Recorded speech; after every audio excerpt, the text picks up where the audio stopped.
Johnny wouldn't have did nothing better than what I got in my mind, which I don't understand. Johnny wanted to put some smile in my mind because he didn't want to go the size that I didn't want to go to because he didn't want to do what I wanted to do for the money. S. Walla recently called out Johnny Dang, accusing him of selling fake diamond jewelry. And now NBA YoungBoy's name has also entered the conversation, with reports suggesting he may have sent a warning over the same issue.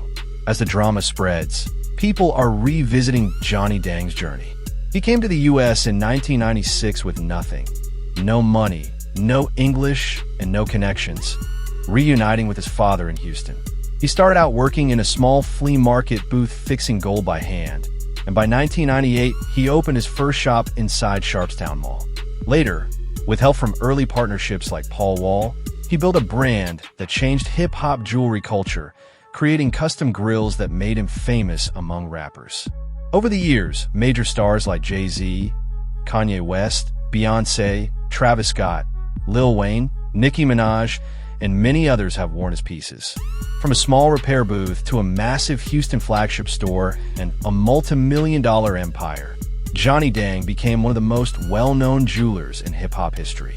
Not by luck or accident, Johnny Dang built his success by understanding exactly what rappers wanted, delivering consistent quality, and treating every client the same, whether they spent $500 or $500,000. But in March 2026, serious questions started spreading online about what was actually inside the jewelry that built his empire. The main claim was that Johnny Dang and company had been selling lab-grown CVD diamonds while charging customers the price of natural diamonds. CVD diamonds are made in labs using a controlled process, but they have the same structure, hardness, and shine as natural diamonds, making them hard to tell apart without special testing. The key difference is cost. Lab diamonds are much cheaper to produce than natural ones. So if a buyer pays full price believing they're natural, the profit margin becomes huge for the seller. The accusations didn't come from a court or official investigation, but from viral social media posts starting around March 17, 2026, especially from Houston rapper Sauce Walla, who claimed he spent years and millions as a customer before speaking out. His claim spread quickly across YouTube, TikTok, X, and Facebook, gaining massive attention and pulling more names into the discussion. The story went viral because it tapped into a bigger idea people already suspected, that some of the luxury and shine in hip-hop might not be exactly what it looks like. The relationship between Sauce Walla and Johnny Dang wasn't just business. It was described more like a long-term bond built over 20 years of trust, spending, and loyalty. Over time, the line between customer and family started to blur, with Johnny Dang knowing his preferences closely and Sauce Walla regularly sending new clients his way without any pressure or deal, just trust in the brand. Sauce Walla, a Houston rapper and T-Sef gang founder known for his flashy style, had been a customer since the early 2000s and became one of the strongest examples of Johnny Dang's influence in hip-hop culture. Every appearance, music video, and social media post he made helped promote the jeweler to a wider audience. Over the years, he reportedly spent millions on custom pieces, including one of the most talked about purchases, a $500,000 Cuban link chain that was so big it was reportedly finalized inside a bank, with Johnny Dang personally delivering it. Both of them even shared the moment publicly, highlighting what seemed like a long-standing partnership built on loyalty and success. How many rappers you put the chain on and they walked out this hole not with you? I see you put it on not at the rapper. Even in earlier moments, Sauce Walla's relationship with Johnny Dang always had a deeper emotional layer running underneath it. He knew other rappers came and went through the same shop, but he believed his loyalty and long history made his connection with Johnny different, something earned over 20 years of spending money, trust, and public support. One of the biggest examples of that bond was a $300,000 diamond ring he bought after surviving a shooting in Memphis in 2024. Right after leaving the hospital, he went straight to Johnny Dang's shop and bought the ring as a symbol of survival, showing how much he associated major life moments with that jeweler. But later, something started to change. By the time he discussed a custom grill project in 2018 worth over 50 carats of diamonds and a never-before-seen design, disagreements began to surface. While both sides tell the story differently, Sauce Wallah himself has described on camera that this project became the point where tension started to show and the relationship began to shift. Johnny wouldn't have did nothing better than what I got in my mind, which I don't understand. Johnny wanted to put some smile in my mind. Dang, by Wallah's account, wanted to put something smaller in his mouth. 7:267 minutes. 26 seconds, something more proportional, something that would fit the way grills are supposed to fit. Wallah was not interested. I don't want no free. He wanted to give me some free shit that was way smaller than this. I don't want no free. Johnny Dang reportedly offered Sauce Wallah some free pieces as a gesture of appreciation for their long relationship, something that in most cases would be seen as a sign of loyalty and generosity. However, Sauce Wallah reportedly interpreted it differently, feeling like it was a limit being placed on what he could access or receive.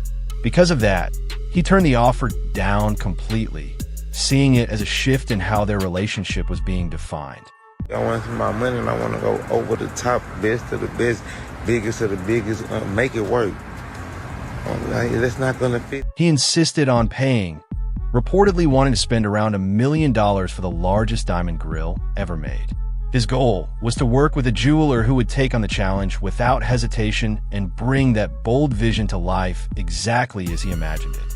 It's not going to fit in your mouth, correct? It's not going to, I don't give a fuck if it's going to fit. Make it fit. Make it fit. That one moment is what many see as the breaking point in the entire relationship.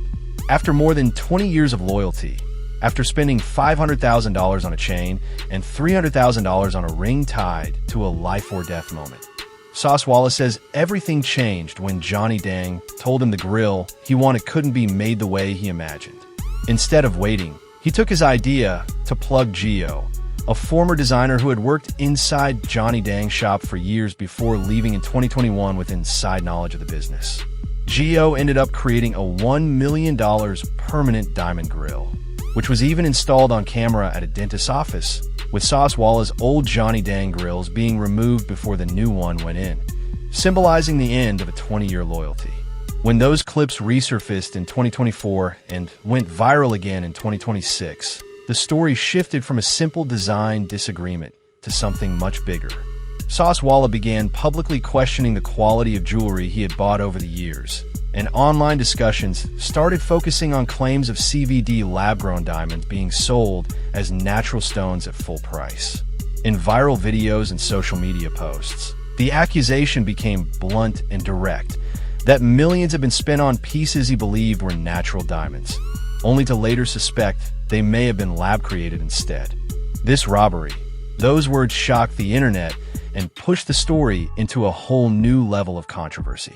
Alongside Sauce Wallah came another voice, an insider who claimed he didn't just experience the issue from the outside, but actually saw how things worked inside the shop. In the diamond industry, there's a rule called full disclosure, meaning sellers must clearly tell buyers whether a diamond is natural or lab-grown. Natural diamonds and lab-created CVD diamonds come with different certifications, including GIA reports, which are considered the industry standard for verifying a stone's origin. The accusation being made is that if a lab-grown stone is sold at natural diamond prices without clear disclosure, it could be considered fraud. The insider, known as Plug Geo, real name Jose Mata, says he worked inside Johnny Dang and company long enough to understand how diamonds were sourced, processed, and sold to customers at premium prices. He started as a skilled craftsman and quickly became one of the shop's top designers, known for his speed and talent. According to his own claims, he helped generate around $9 million in revenue in a single year, making him a key figure inside the business before later speaking out. In the custom hip-hop jewelry business, where single pieces can cost anywhere from $10,000 to several $100,000, generating $9 million in a year requires more than just skill. It requires deep trust from clients who repeatedly come back and refer others based on the jeweler's reputation. In April 2021, Geo left the shop and later appeared on camera, making claims that would later resurface in the 2026 controversy. He alleged that Johnny Dang and company had been using lab-grown CVD diamonds and pieces sold as natural diamonds, not as isolated mistakes, but as a repeated and intentional practice. He also broke down the financial side, explaining that a natural 2-carat diamond might cost around $20,000 wholesale, while a similar lab-grown stone could cost as little as $3,000 to $5,000. If sold at full natural diamond prices, the profit margin could be tens of thousands per piece, and potentially millions when scaled across many transactions over time. Beyond the diamonds, Gio also spoke about internal workplace issues, claiming that despite generating around $9 million in sales in 1 year, he was paid only a 2% commission, and when he asked for 4%, he was denied. He also said that when he requested a higher base pay, he was only offered a small hourly increase. In his own words, he felt undervalued despite being one of the top contributors to the business. He also said he was only given a 2% commission, and when he asked for a raise, he was told he would just get a $2 hourly increase instead. That frustration, combined with Sauce Walla's public accusations, helped turn long-standing tension into a full-blown controversy that started gaining serious attention. It's important to understand what CVD diamonds actually are. They're not fake diamonds, but real diamonds with the same carbon structure, hardness, and appearance as natural ones. The real issue in this story is not quality, but whether buyers were clearly told they were lab-grown and not natural.